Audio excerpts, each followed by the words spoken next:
ఈ వీడియో కనుక నచ్చితే ఖచ్చితంగా లైక్ చేయండి. లక్ష్మి బుర్కా వేసుకొని ఆటోలో వస్తుందన్నమాట. అంటే మిత్ర వాళ్ళ ఇంటికి వస్తుంది.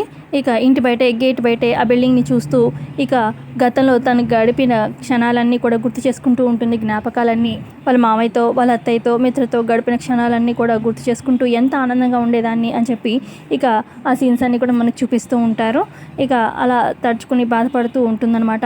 ఇక అక్కడే వాచ్మెన్ ఉంటాడు. ఎవరండి, ఎవరు కావాలి, ఎవరు మీరు అన్నట్టుగా లక్ష్మిని అడుగుతూ ఉంటాడు. లక్ష్మి బుర్కా పైకి తీసి ఆ బిల్డింగ్ అదంతా చూస్తూ ఉంటుందన్నమాట.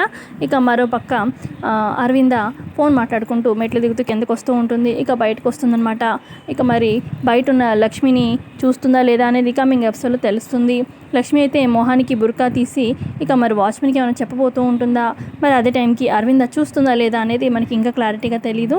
ఇక మరి లక్ష్మి ఏ రకంగా ఇంట్లోకి ప్రవేశించి వివేక్ జానుల పెళ్లి చేయబోతుంది అనేది మనం కమింగ్ ఎపిసోడ్లో తెలుసుకుందాం. వీడియో నచ్చితే లైక్ చేయండి.